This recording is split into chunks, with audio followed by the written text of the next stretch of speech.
What's happening, people, and welcome everybody to our American football podcast in the End Zone UK.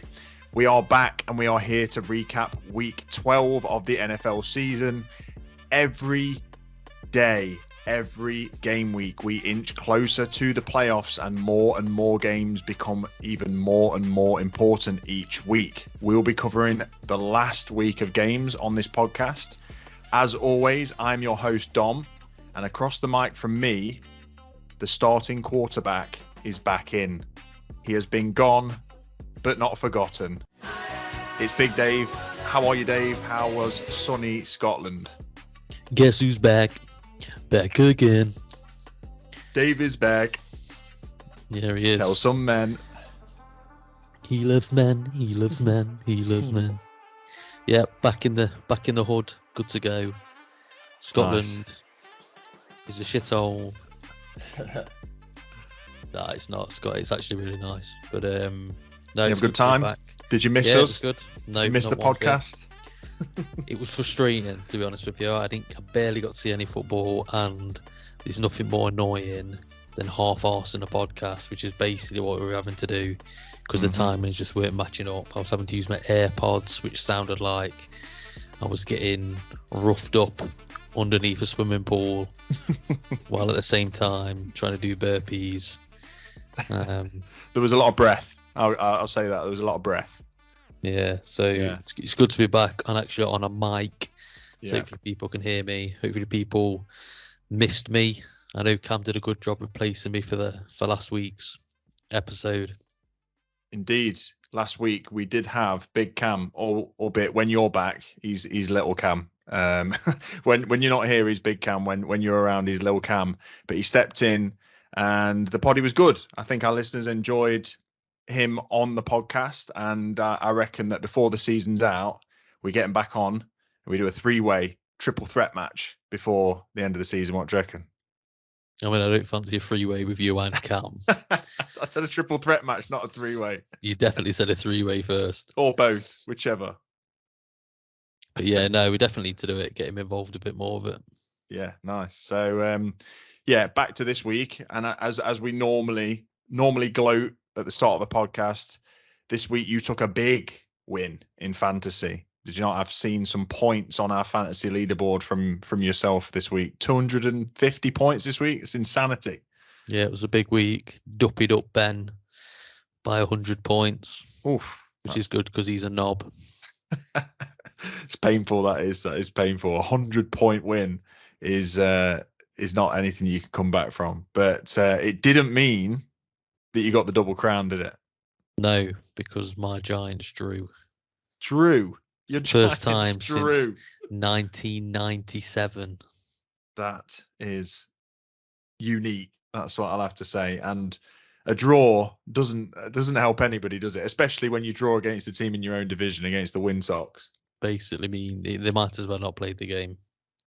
Yeah, not good, and it does mean that you can't take home the double crown. Whereas me, this week, sitting atop of the fantasy, took a win, and my Seahawks did a good job of keeping off the beat up Rams and getting a win for themselves this week. So I take another double crown this week. I'm very happy about it because that win meant a lot. I was getting quite passionate, and I don't know why, because the Rams aren't good at the minute, but I just really wanted to win that game. And I think it was down to the fact that Jalen Ramsey was just a tool. Yeah, he's a shit house. I can't stand him. So one triple crown and 1.5 crowns for you. We'll give you half for the draw. But week 12, I mean, Thursday feels like an age away. That Thursday night game, the Bills taking on the Patriots, feels like it was legitimately way last week. But no surprise that the Bills won that one. The Patriots absolutely suck, and the Bills finished with a 24-10 win. Josh Allen not looking his total best. But I'm not gonna include him in this, but I am calling this episode this week the quarterback quandary, Dave. I'm calling it that because I think there's a lot of teams at the moment that are in some form of turmoil at the quarterback position, whether it's they don't know who to play, people aren't playing well. certainly not lumping Josh Allen in there with those types of teams because he's obviously playing very well this season, but he's having a bit of a rough patch. But I certainly think from a quarterback quandary perspective, you've got the likes of the Broncos. Russell Wilson is having an absolute shitter. Up until recently, you've had the Packers, Aaron Rodgers playing awful. Matt Ryan needs to retire. You've got the Panthers cutting, starting quarterbacks, moving back to reserve quarterbacks. You've got the Rams who are having to scrape the bottom of the barrel. Some new news from the 49ers, which is going to put them in trouble. There's so many teams at the minute that are having quarterback issues, and it's the most important position on a team, most important way to win games. And I think there's a lot to talk about there. It's going to be interesting to see what unfolds, especially with the 49ers situation. But they are not picking up Baker Mayfield. That is what I do know. That is good. That is good. You did say that. I thought they might, just because I feel like he's a potential better option than what they've got. But we'll get to the reasons why they might be picking up or are picking up an alternate quarterback in a moment. As usual this week, listeners, we will be bringing you some news. We will be bringing back our famous slap or sign segment. We'll recap some of the big games, and then me and Dave are going to do a follow-up to one of our previous week's sessions, which is Old Goats versus Young Guns, where Dave will field a team of offensive players that are 30 and over, and I'll field a defense of players 24 and under, as we both did the opposite a couple of weeks ago. I think Dave won that one. I'm going to try and get the win this week. But gloomy news to start the week: the injuries that plague the NFL every season. They bring us straight back to the title of this episode, Quarterback Quandary. And that number one story has got to be Jimmy G. Garoppolo for the San Francisco 49ers. He's out for the remainder of the season with a broken foot. What's happening there, Dave? What does that do? They still got the wind over the Dolphins this week, but it's a bad one for them. A broken foot for him, out for the rest of the season. He needs operating on as well.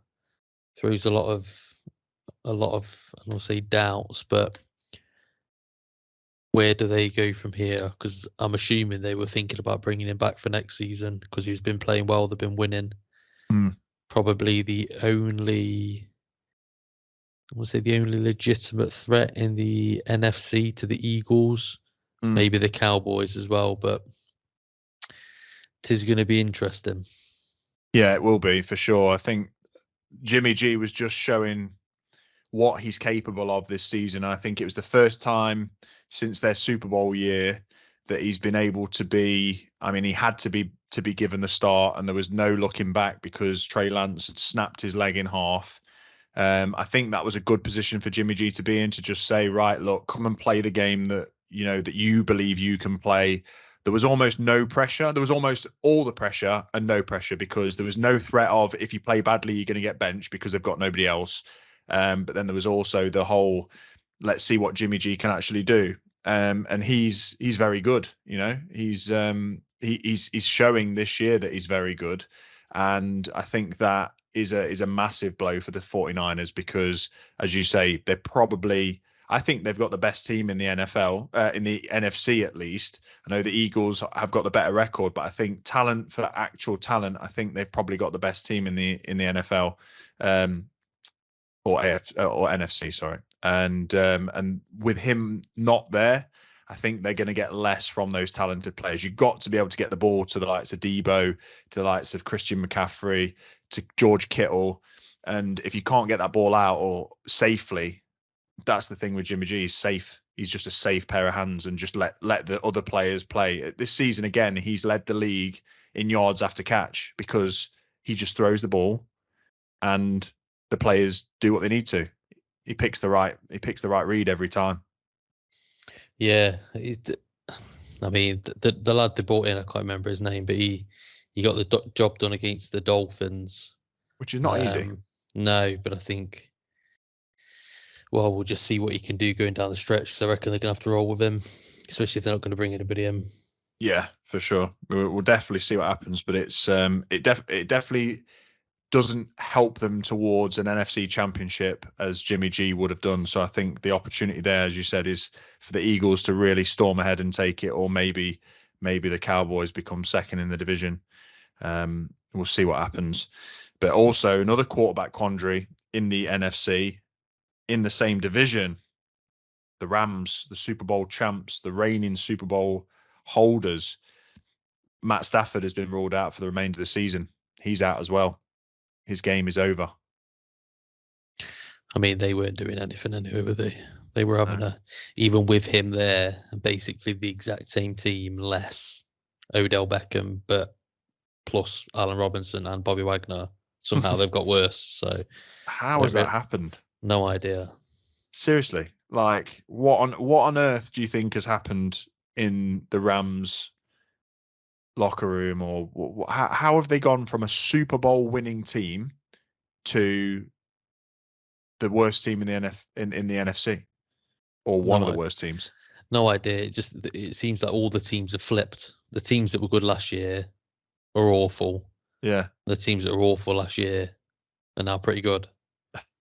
Don't understand in the NFC, especially, not so much the AFC. The AFC is kind of is what it is, but the NFC just seems to be completely changed over. Bucks, Packers, Rams, all hot garbage. Hot garbage. Yeah, the Eagles. How good. Well, the NFC, the NFC seems to be unbelievable. Giants, Seahawks. Yeah, the teams that people weren't expecting are actually killing it. Yeah, no, it's an interesting one for sure. Definitely one to keep an eye on. This gloomy injury news. There's a few bits and pieces elsewhere in the league. Lamar Jackson, another quarterback that's had injury issues over the last couple of years, went out at the start of the game for the Ravens. He's been ruled out of this week and potentially the next two. Apparently, what he's dealing with is generally a 1 to 3 week injury. It's like a knee sprain or something. There's a lot of teams that are really kind of suffering, and when you lose a quarterback at this level around this time of the year, when every game counts towards playoffs, it can totally disrupt the way that you enter the playoffs, because then you're not firing on all cylinders, and it's about staying healthy. So it's one to watch for sure and one to keep an eye on. I think that was most of the injuries and the main headlines against the teams heading into next week. I'm sure we'll see some more. I'm kind of just waiting for Odell Beckham to make his decision on where he's going to go, because he's been out long enough. I'm looking forward to that. I mean, that's a bit of news that's got to break in the next 2 weeks. Surely he's going to decide. He's visited the Giants. He's visited the Bills and the Cowboys. Where do you think he's going, Dave? Do you think he's coming home like the England football team?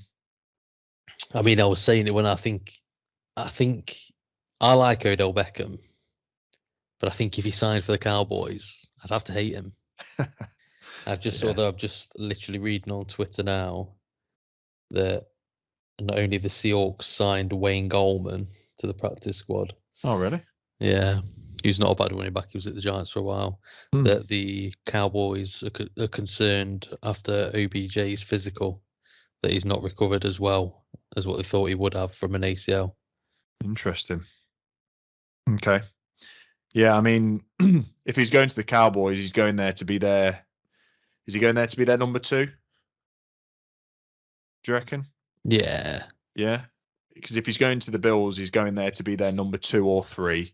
If he's going to the Giants, he's probably going there to be your number 1. I guess it's what kind of pressure you want to put on Odell Beckham, or he wants to put on himself. If he thinks he's ready to go and thinks the injury's not an issue, I guess he's gonna go to the place where he's going to get most action, most money, and the most likely chance to win a few playoff games. But I wouldn't like to see him at the Cowboys. I think it makes sense for the Cowboys, but I wouldn't like to see it. No, I don't want to see him there. No, definitely don't. I don't want any positive news for the Cowboys ever, to be honest. Fucking hate him. So we'll see where he lands, and we'll certainly probably be talking about it on the next week's podcast, if not the week after, because the guy's got to make some kind of mind up.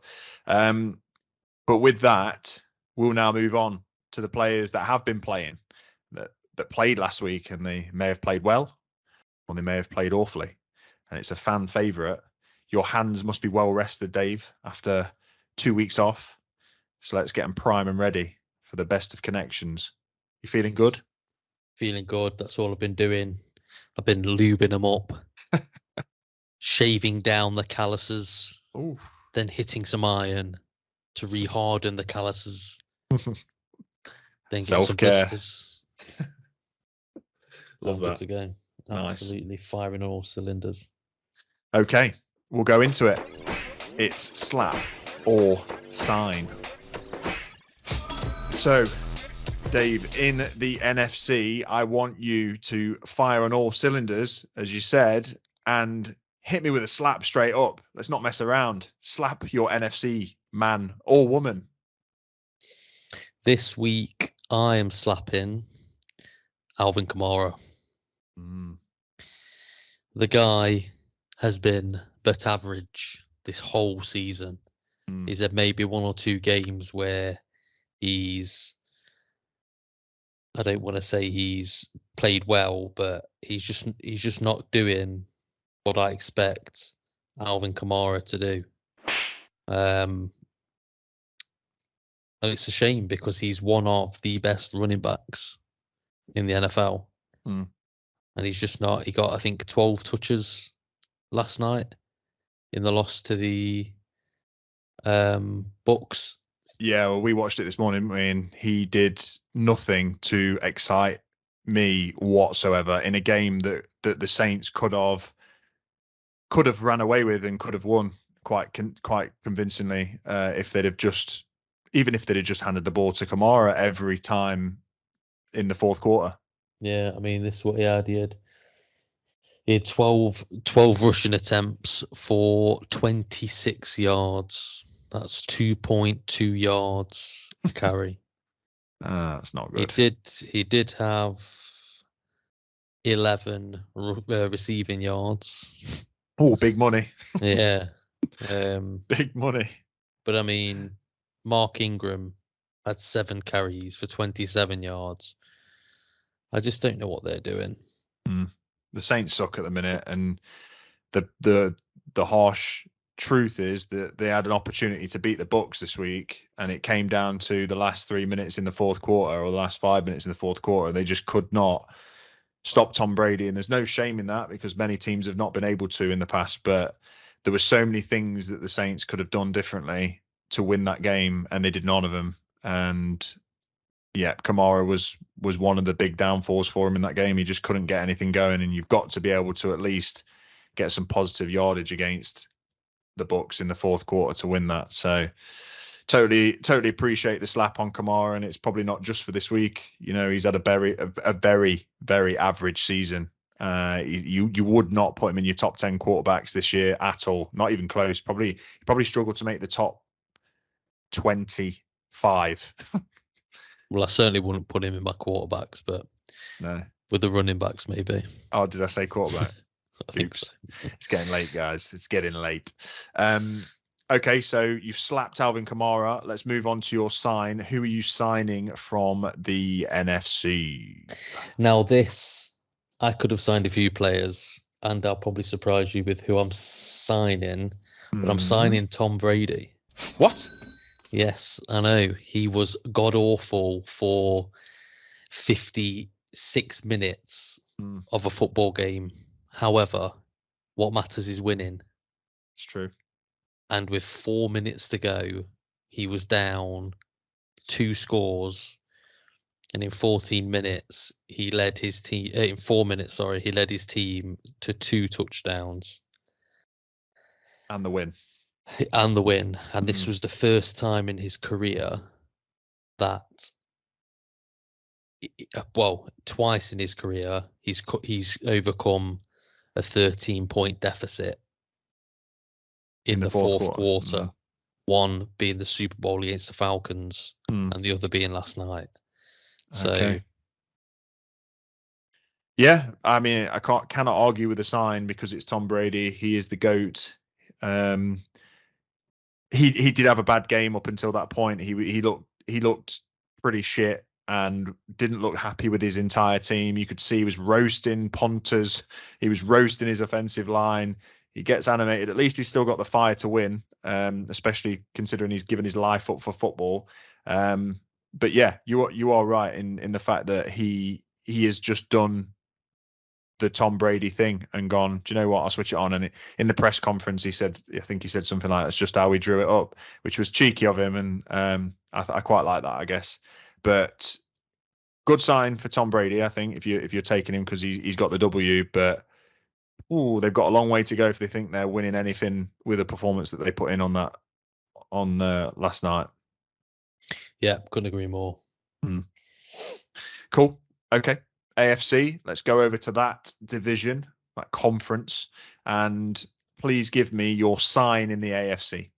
So my sign, I'm signing a kicker. A kicker?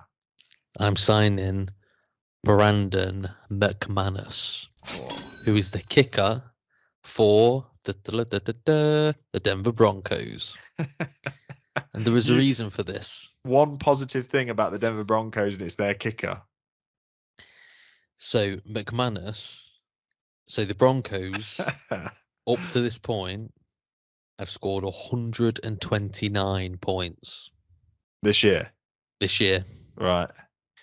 McManus has scored 59 of those. More than nearly half. 45.7% of all the Broncos' points have come from his right foot. I mean, that is impressive. Just shows you how pathetic the Broncos are. But I'm sick of slapping the Broncos. So rather than slap them, I will sign the one bright spot they have. They have an actual all right kicker.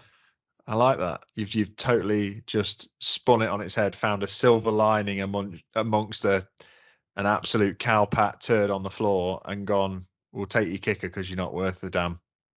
Yeah. That's fair play. We were watching it together, right? And we did say that, Jesus, this McManus is just, he's a good kicker. Like, he's a genuine good kicker in such a bad situation. And he's been, I don't want to say bailing the Broncos out because they've not been bailed out, but he's been making the Broncos look remotely competitive because, as you said, without his right foot, 45% of their points wouldn't even be on the board right now. No. And it's still pathetic. So, yeah, I like that because I considered some form of slap against Russ or the Broncos or the coaching staff, but we've done it so many times, which I think that speaks for itself even more.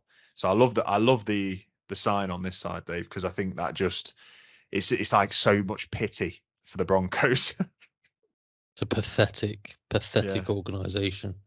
It's Christmas though, isn't it? So I've got to find some kind of joy within their piss poor franchise. It's the season of giving. Okay, and speaking of which, then, in the season of giving, who are you giving a slap in the AFC? I'm giving a slap to Matty Tepid Watter. Matthew Ryan. Matt Ryan. He's getting it. Not only did his team get absolutely dumped on, he was terrible. 54 points to 19. Matt Ryan, 3 interceptions.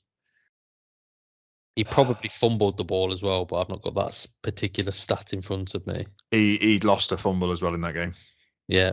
So, I mean, what can you even say about that? The guy is hot garbage.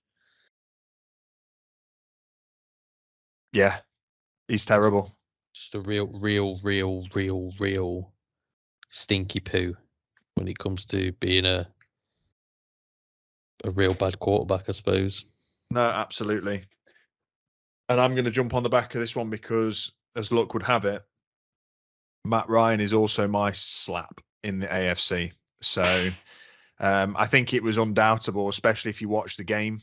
If you watch the game as we did over the weekend, it was just so obvious that he looked awful. So yeah, he threw 3 interceptions. He lost a fumble. So there's 4 turnovers from one individual. He tried to scramble for for 3 rushes and ended up with -2 yards. He averaged minus 0.7 yards a carry. He went backwards. His passer rating was 59. Just shit. He got sacked 3 times, each for 10 yards. So he was -30 off 3. The guy couldn't do much worse in a game. He threw that game away no matter what. Like the Cowboys were winning either way, but they scored 33 points in the fourth quarter. 33. That's more than most teams score in a whole game. More than most. And if this was not a sign for Matt Ryan to retire, Matty Ice has become absolutely tepid. It's awful. So woefully bad. So no arguments from me. I second that with my sign. And that's all of yours then, is it, Dave? That's me done. That's all we got. Absolute Romeo done. Love that. Cool. So moving across the house, give me your NFC sign. My NFC sign this week. In fact, stop. No? We've done your AFC Scratch. slap, so let's do your AFC sign. Okay. And get that neatly tied up in a bow. Will do. So Matt Ryan is my slap. My sign in the AFC goes to a man who has been doing this for as long as he's been in the league. I'm signing Davante Adams. Davante Adams this week was on another level. Absolute another level. He plays the game just 120% ahead of anybody else. He's the best receiver, undoubtedly, in the NFL. Again, if you were watching it this weekend, or even if you weren't, just watch Week 12, Davante Adams highlights. Get on YouTube, bang them on, because he dominated, and he finds it so easy to dominate. But he had 177 yards, and I know you'll know this, Dave, because he's in your fantasy team, and what a pick that was. But he had 177 yards off 8 receptions, 2 touchdowns. And not only that, but it was just what he was doing on the pitch. Like, his route running is insanity. The way he can catch is unbelievable. It's like he's legitimately, you know, when you at the beach, when you've got those like Velcro pads that are attached to that Velcro ball, and you just can whip it, and you just stick your hand up and the ball just sticks. Doesn't matter where. It could be hanging on by the threadiest of threads, but it still sticks to your pad. I'm sure that that's what Davante Adams' hands are made of. It's nuts. Yeah, I mean, the guy heats up quicker than a junkie's spoon, doesn't he? He just... he can just... The ball comes from anywhere and he just catches it. He's unbelievable. Like I say, yeah, he's in my fantasy team, and he had a slow start to the season, but he's absolutely caught fire, and he's just good to go now, doing everything he can do to help yet another poverty franchise do bits. Mm-hmm. Yeah, he's a special player, and I bet every week Aaron Rodgers looks at him and just pines after the Davante Adams. I bet every quarterback watches it and goes, "Fucking hell, I wish I had him in my team." Yeah, well, I wish he was a Giant. That's what I say. So that's who I'm signing. Nice. Okay, let's move over to the NFC, and can you give me your slap? I can. This brings me so much satisfaction, actually, and I'm slapping Jalen Ramsey from the Rams, who've just played the Seahawks. Jalen Ramsey gives it the biggest of big uns constantly. In every game, every press conference, every training, he never shuts up. His mouth never stops. He runs his mouth more than I think certainly any other DB in the NFL. Nobody gives it as Barry as he does. And I love it when he gives it the big un and gets absolutely torched. I love it. He got torched by Travis Kelce the other week, who put him in a spin cycle. And this week, DK Metcalf put him in his pocket. He owned him. He was his daddy, whatever you want to call it, Zaddy.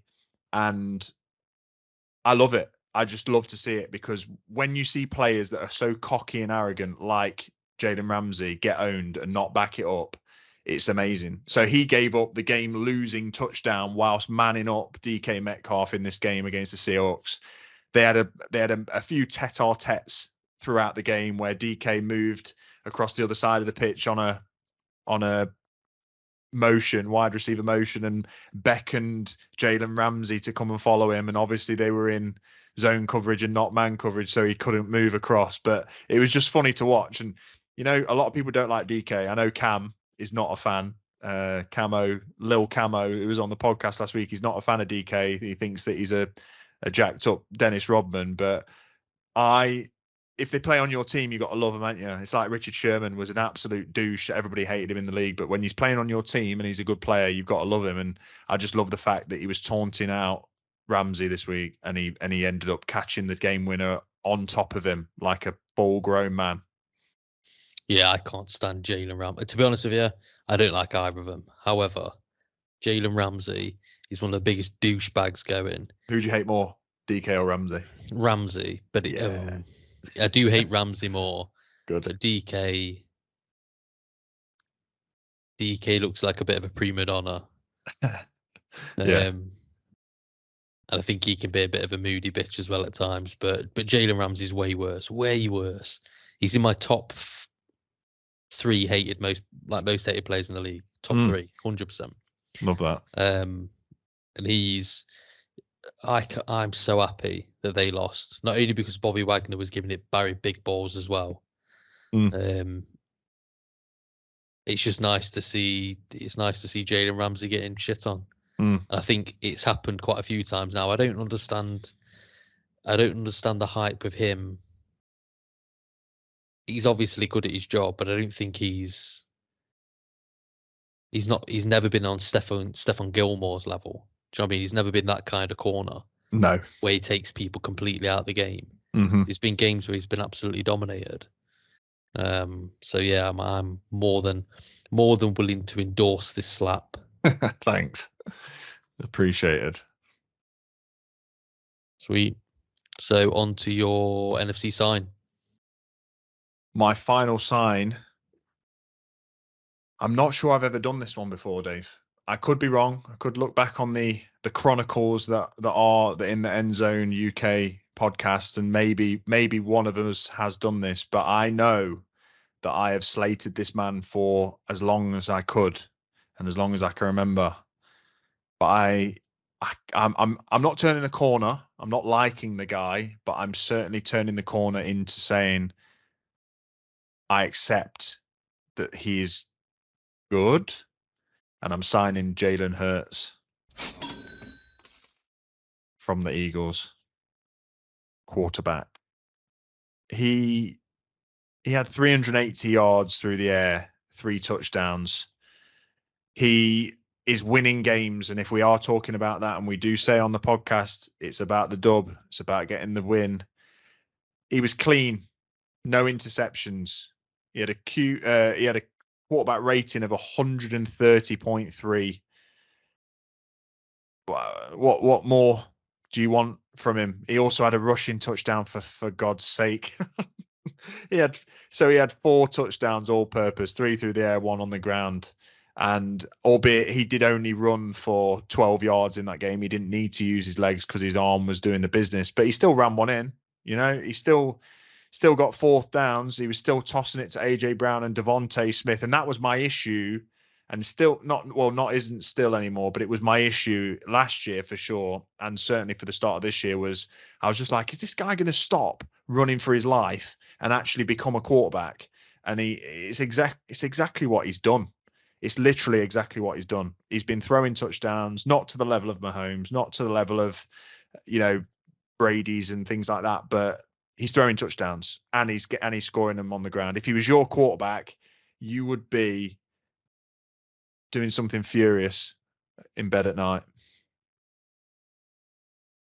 Sleeping. After or before that? Reading. Exactly. You'd be reading all about Jalen Hurts. He's just good. He's just good. And the Eagles have lost one game all year. They're 11-1. So I've got to give it to him. Eventually, finally, I'm giving him some kudos on this podcast, and I'm at that point where I think he deserves it. Yeah, it pains me more than anything because the two teams I hate the most, the Cowboys and the Eagles. And the Eagles are really, really good. And I have an even bigger issue with the fact that we've still got to play them twice. The first time being this Sunday. So I doubt I'm going to be in a good mood when the podcast rolls around next time. Yeah. Because I've got a feeling the Giants are going to get shat all over. And that Dick's going to have about 380 yards again and probably 4 touchdowns. It's very possible. And yeah, it's kind of a credit where credit's due sign for me. And I don't want to see him go all the way. I don't want to see him raising Super Bowl trophy, but I do think it's possible at this point, and I would not have said that at the start of this year. No. Helps when you throw into an AJ Brown as well, because that guy is like fucking Megatron. Yeah, he's unbelievable. And Devontae Smith's no slouch either. So he's got a lot of support, but fair play to whoever put this Eagles team together, because they've built something that is nearly unstoppable. Yeah. And that's it. With that sign, it's slap or sign is over. And we'll go into speed recap of the games last week. So we've already spoken about the Bills and Patriots. The Bills dominated the Patriots 24-10. Josh Allen had an average day in Josh Allen's books, but it was still plenty enough to dispatch the Patriots, who looked awful, couldn't do anything in the running game. Bills shut them down. I think, to me, actually, Dave, in recent weeks, and probably since maybe take away the first 2 games of the season, I think the Bills' defense is actually better than their offense. Yeah, that's my opinion, but I think they are. They're only getting players back as well. So, so big win for the Bills, and head into next week with a good record, everything to play for in the AFC. They're 9-3 now. The Patriots dropped to 6-6. They're a nothing franchise at the minute. Speaking of nothing franchises, they were playing each other this week. The Steelers and the Falcons, both irrelevant franchises. Irrelevant franchise, irrelevant game. This finished 19 to the Steelers, 16 to the Falcons. Both teams have got 5 wins, 5 wins, 8 and 7 losses. There was nothing in this game that was worth talking about. The Steelers' defense is what it is. It stops things for the majority, but doesn't ever shut things down. The Falcons crept back, nearly won, but both of these teams are in a quarterback quandary, whether it be waiting for somebody to develop or waiting for some new face, because the Steelers, Kenny Pickett's not great, and I think Marcus Mariotta's even worse. The next game was a disappointment for me. I didn't want this to happen, but our rookie or second string quarterback Cam would have been very happy about it, and that is the Packers playing the Bears, and they won 28-19, the Packers, and moved to 5-8, and the Bears fell to 3-10. That was a weird one, Dave, wasn't it? Because it looked like the Bears had this one wrapped up early, and then it unfolded differently. Yeah, I very nearly slapped Justin Fields, to be honest, because when the game's actually on the line and you need somebody to drive down the field and get your touchdown, he's failed like 7 times this season. He's throwing interceptions after interception after interception, and it cost him. And I was saying to Cam earlier on the phone that Christian Watson's turned into this unbelievable receiver.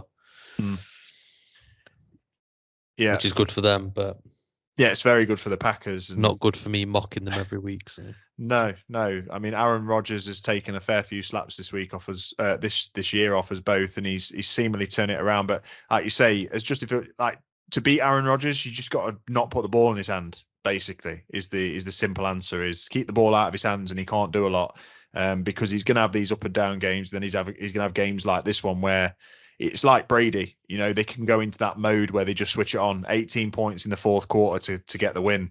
It's all that needed to happen. And Christian Watson's looking good. He's certainly moved himself into the offensive rookie of the year conversation, at least. Not sure he's quite there yet, but if he continues the rest of the season how he is now, he'll win it hands down.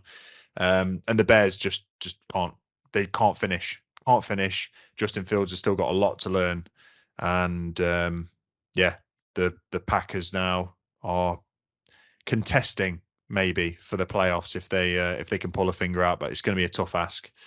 The next game was the Jaguars. Nearly went Giants there, but no, the next game was the Jaguars or Jaguars from Jacksonville, and they got pumped by the lowly Lions, or the not so lowly Lions. Now they're certainly not as lowly as the Jags with that win. They've gone to 5-7. The Jags fall to 4-8. Jared Goff had a day, 340 yards, 2 tuddies. Equinemius St. Brown, or no, Amon-Ra St. Brown with 114 and 2 touchdowns. Cam signed him last week, Dave, and he's done the business again. Yeah, I tell you what, the Lions either put up 40 points or they get 40 points upon them. They've scored some points this year. They have. They have. It just needs to click for them, doesn't it, on both sides of the ball? And if it clicks on both sides at the same time, they could actually be a half decent football team. Maybe they're only a few pieces away, and they need to get rid of that Buzz Lightyear crying head coach, and they might be all right. But yeah, I mean, I'd still rather shit in my hands and clap than be a Lions fan. Same. And the Jaguars did what the Jaguars do. Jagsed it up, as Dave would say, and lost another one. Trevor Lawrence looked like he had a nasty injury, but it looks like he's okay. So good for him, because he's having an okay season, much better than last year. But they're still 4-8. It's not a good look. The Vikings, who've only lost 2 games this year, the Jets went into the Vikings' house and nearly upset them. Nearly. It was far too close than it needed to be. If you're a Vikings fan that are hoping to make it to the Super Bowl this year, Mike White, the unknown quarterback for the Jets, threw 370 yards on the Vikings. But they are a good enough team to get the job done.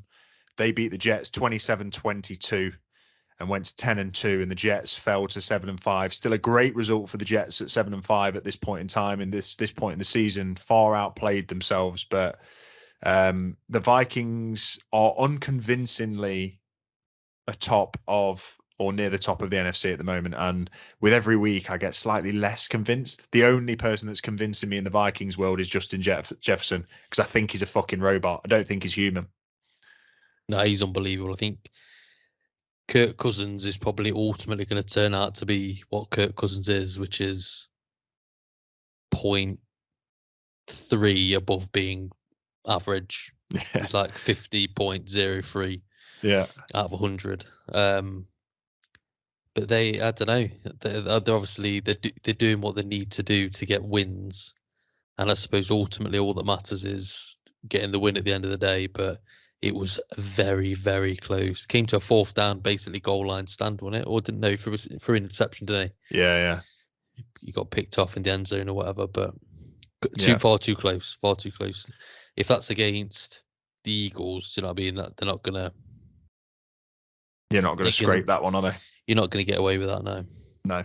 So, lucky one for the Vikings, unlucky one for the Jets, but still both teams doing well in their divisions. The Eagles battered the Titans. We kind of spoke about it when talking about Jalen Hurts. 380 yards, 3 touchdowns. AJ Brown went for 120 and 2 against his old team. He said he circles this one in his calendar, does AJ Brown. Wanted to put the smacketh down on the Titans' candy ass. And that's exactly what they did. Titans only scored 10 points. The Eagle put up 35. Titans have looked like a relatively difficult team to beat this year. They've played all teams close. I mean, they lost to the Giants earlier in the year, didn't they, Dave? They did week 1. Yeah, and they've lost a few now because they're 7-5, but they've played close games. They've played the Chiefs and they've played the Bills, but the Eagles did what they needed to do: beat the Titans, knocked them down a peg in the AFC, and the Eagles fly into the top of the NFC, 11-1, and they're going to be a very tough team to beat. And you've got to play them this week, so we will see what happens there. I think we know what's going to happen there. You never know, though, Dave. Your Giants are playing every team close, and we'll talk about how close they're playing teams in a minute. But I think the Giants have got every chance against the Eagles. I don't know if they'll win. I don't think they will, but I think they've got more of a chance than the Titans have, personally. So let's see what happens. But the Titans got destroyed. This next game was absolutely awful. From the 1 minute and 50 that Lamar Jackson got injured onwards, it was just garbage, utter quarterback quandary.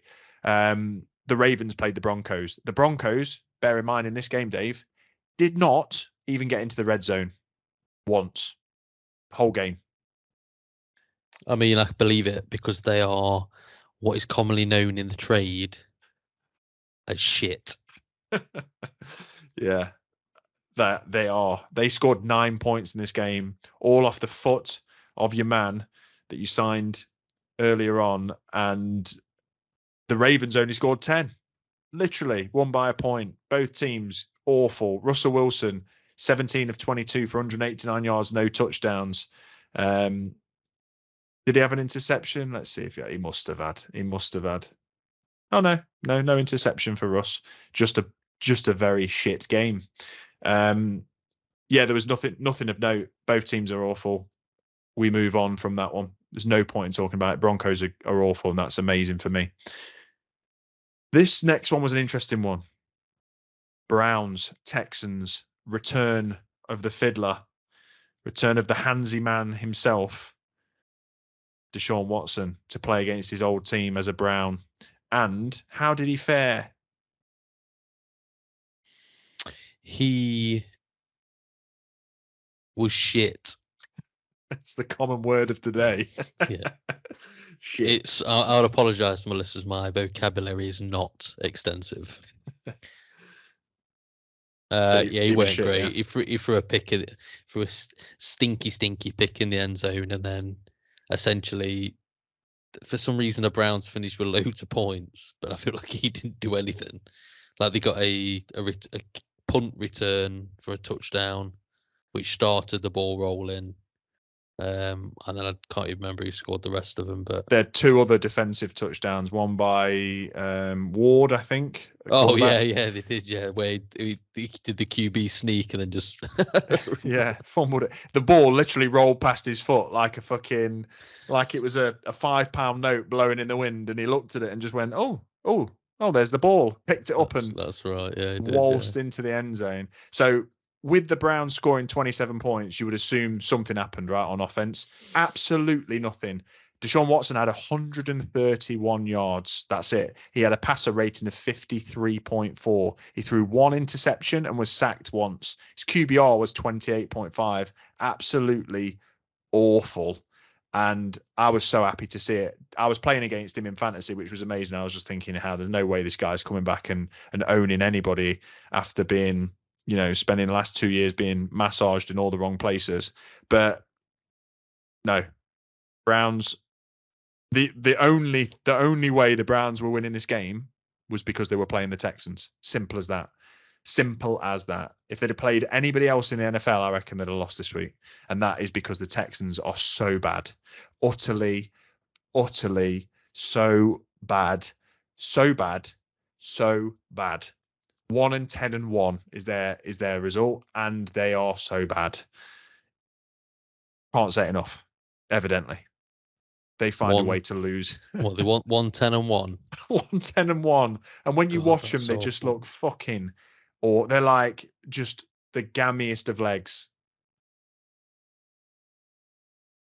Rotten. So I would have liked to see Deshaun Watson lose, but I like to think that he didn't help them win. So there's that. There's a lot of games here. So the Dolphins, they lost to the 49ers, to the Jimmy G less 49ers, 33-17. Dolphins made a game of it. Tua got injured a little bit. Tyreek Hill still had 146 yards and a touchdown. But the Niners defense does what it needs to do, keeps the high-scoring Dolphins offense to 17 points, and that was only 10 points up until the fourth quarter. The Niners just have got such an amazing team that they can clearly even plug in a rookie quarterback and he can just do what he needs to get the job done. They're still going to be a problem, but I think that when teams have got the opportunity to sort of scout against this new quarterback, they'll be able to bring pressure, bring confusing defenses and mess him up a little bit. The Chiefs, they lost this week. 9-3. Bengals 8-4. Bengals beat them 27-24. They kept Mahomes off the pitch. That's how you beat them. That's how you beat the Chiefs. Didn't give him the opportunity to get back on the pitch for one last hurrah and get the game won. Joey B, Joe Shiesty, Joe Cool, Joe Burrow. He did what was needed to be done, and he just kept the ball in the hands of the Bengals, made a clutch final first down, and the Bengals are the Chiefs' bogey team. They've shown it in the last 3 meetings. They've won every time. Yeah, it was kind of the game of. I think it was the game of the week. Might have been the game of the week. I think going into it, it was the game of the week, and then watching it, yeah, could have been the game of the week. Yeah. Yeah, I feel like if they could have some of the fourth downs back that they had, they probably should have gone for it. Mm-hmm. On a couple of them, there was ones where Mahomes was hurrying the team up to the line, and then the kicking team, the punter came on. Yeah, it was just.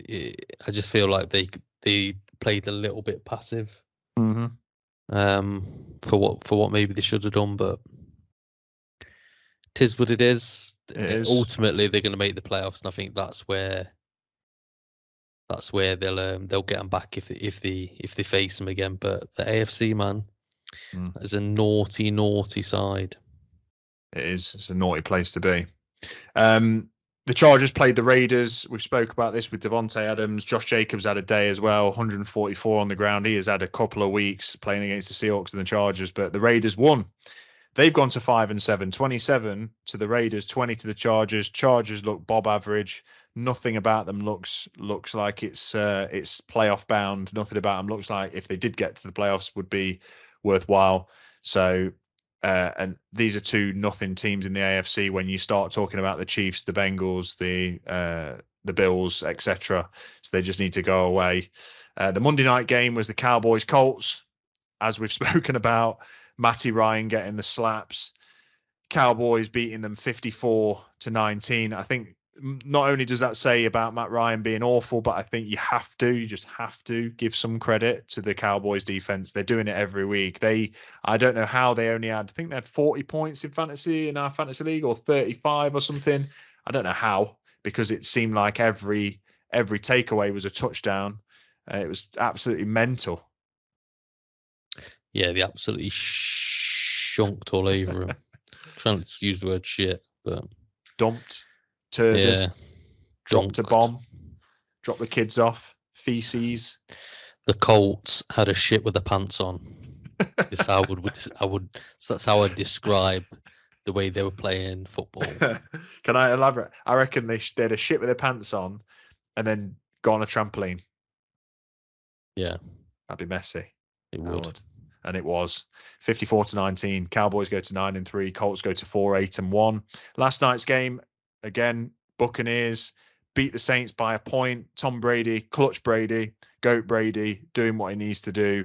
Kamara was a non-factor. Most players in this game were actually a non-factor until the last 2 minutes. And there we have it. And thus we have it, Dave. And we roll into our games. The Washington Commanders, a.k.a. Win Sox, playing the New York Football Giants. Take it away. Yeah, a little bit disappointed with this one, especially as we had the lead. We were up 2013, and I just think we played a bit too passive and gave them the opportunity to get back into it. I feel like we should have taken a long field goal at the end of the fourth quarter, but we didn't take it. We basically played for overtime, which essentially resulted in us getting the ball back and then trying to hit a walk-off 58-yarder, I think it was, or something like that, maybe a 60-yarder, and Gano's leg, he didn't have it. The ball bounced in the end zone. Yeah, but it was on the money. Yeah, it was always straight down the middle, I think, but it just didn't have the legs, and it was almost as though we were playing just a bit too passive. Daniel Jones had 200 yards. He was 25 of 31, 200 yards and a touchdown. And he also ran for 71 yards. So he essentially did pretty much what we needed him to do. Barkley, 63 yards. He's been a little bit off Barkley as recently. And I wonder what that is. I don't know if I think they're just stacking the box. We need to take more advantage of passing the ball. Darius Slayton at 90 yards. Yeah, just I don't know. It just seemed like we were playing very passive. We need something more in the passing game than I think we're getting at the minute. Odell Beckham Jr. Yeah, I mean, he's going to make a difference, and I can see. Essentially, I'm trying not to get too disheartened about it because we've still got a good record. Yeah, 7-4-1, and a draw is better than a loss. There's no two ways about it. Yeah, and ultimately, this year was never going to be. It was never meant to be like this. We weren't meant to be in the position we're in, where we're in the playoffs at the minute. And there's definitely beatable teams. We play the Eagles. Then we play the Wind Sox again. And then I think our last games are like the Colts and the Eagles. Right. So our remaining 4 games, I think it is. You could win 2, maybe 3. I mean, I don't think we're going to beat the Eagles, but I think what does that is it 4 games left? I think so. Maybe 12. Maybe 5 games. But I think ultimately. So what games we got left? Oh, we've got the Vikings as well. So we've got the Eagles, then the Commanders, then the Vikings, and the Colts, and the Eagles. So if we can win 2 of them, loss win. Yeah, if we can win 2 of them games, I think we can play the Commanders close. I think we can play the Vikings close and the Colts. We'll see. I mean, does 10 wins get in the playoffs? Probably in the NFC. Probably in the NFC at the moment, yeah. 10 wins gets you in. It's tough in your division, I suppose. That's what makes it the toughest. But yeah. So I think I don't know.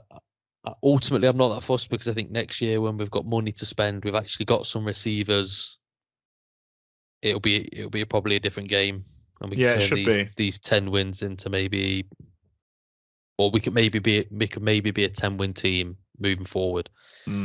Instead of having losing season after losing season. A couple of bright spots from the game. They're just watching it. When I saw it coming on the red zone, it felt like pressure. Thibodeau, Ojulari, Lawrence, Williams just felt like that's a hell of a defensive line that could continue to be one for some years. Yeah, I think so. Yeah, Lawrence had a sack, Thibodeau had a sack, Jahad Ward had a sack. Ojulari had a strip sack and he recovered the ball. So yeah, there was to get 4 sacks is pretty good, I suppose, isn't it? Is that 4 sacks? Yeah, and I think it was more about the pressure in his face as well. 5 sacks. Looked like he was constantly under duress, and that is the best way to play any quarterback. Really, is get him moving, get him and that's the hope, I suppose, that we've got against the Eagles. That if we can generate some pressure, it doesn't give him long to throw the ball, and hopefully as a young quarterback we can mix up some of the coverages that he's probably not seen before, and that might cause him issues, but we'll see. Indeed. And then the final game of the week was my boys, the Seattle Seahawks, in a divisional game against the Los Angeles Rams, Super Bowl champions, albeit it wasn't a Super Bowl champion team this week. They didn't have Stafford, they didn't have Donald, they didn't have Kupp, and that is partly what makes them a Super Bowl team. nevertheless, they're a well-coached team and they've got other good pieces on their team. And we managed to get a win, 27-23. I was happy with this one. I think you saw me, Dave. I was fist pumping at the end because I Yeah, just he really, was. Yeah. just really wanted the win. I don't know why I felt so passionate about beating the Rams, but the divisional games are always ones that you want to win. They're always, things that annoy you the most if you lose. And I'm really happy with Gino, man. Like really happy at the minute because he threw 367 yards, 3 touchdowns. He did throw a pick in this game, which is unusual for him. But he's doing really well. He's doing all you really need a quarterback to do. Our running game was non-existent in this one. The Rams did a really good. They played a really good game of nullifying the run. Kenneth Walker hurt his ankle early on as well. He only had 3 carries, but he only had 3 carries. Of those 3 carries, he averaged 12 yards a carry. So there's a little bit of something bright. But DJ Dallas came in and did not a lot. And we've got another guy called Tony Jones Jr. who needs to leave the squad pretty quickly because he looked dog shit.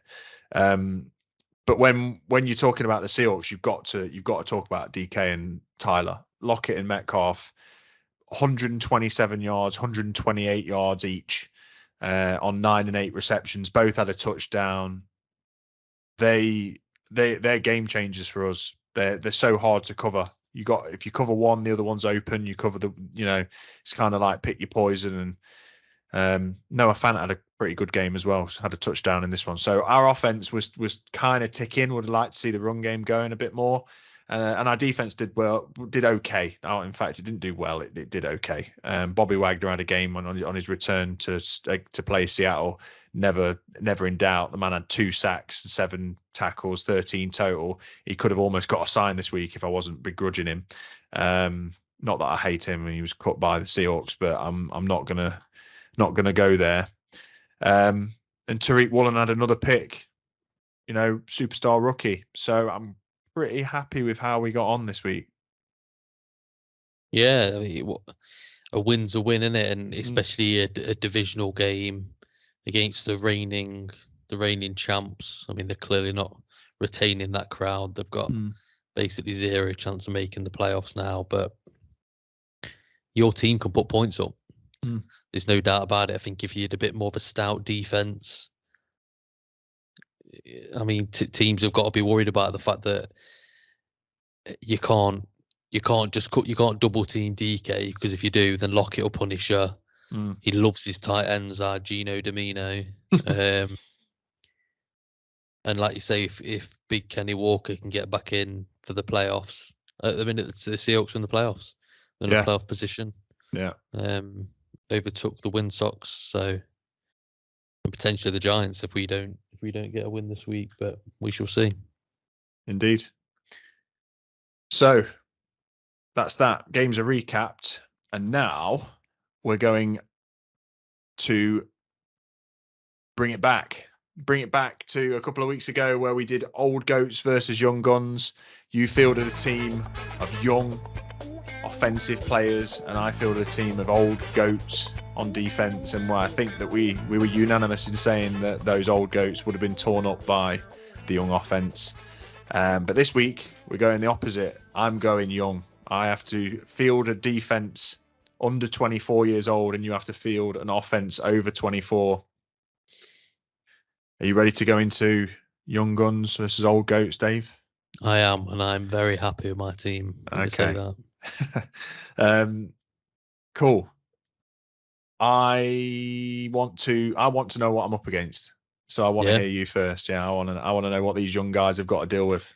Okay, so we've got a quarterback, a running back, 2 wide receivers, a tight end, and 2 offensive linemen. I've gone for a tackle and a guard. Okay. At quarterback, I have gone. This was difficult because there's only 2 real options. Rodgers and Brady. Yeah, and I went for the one that I think ultimately is the better player. Right. Historically. And it's not the guy who's got 7 Super Bowls. Right. Okay. I think Aaron Rodgers is a more talented quarterback. I think he's way more selfish. But I Yeah. think ultimately he can do more, not only with his legs, but he can make all the throws in the book. Mm-hmm. So I've gone for Aaron Rodgers at quarterback. Okay. For running back, I went running back and returner. I've gone for Cordarrelle Patterson. Oh, okay.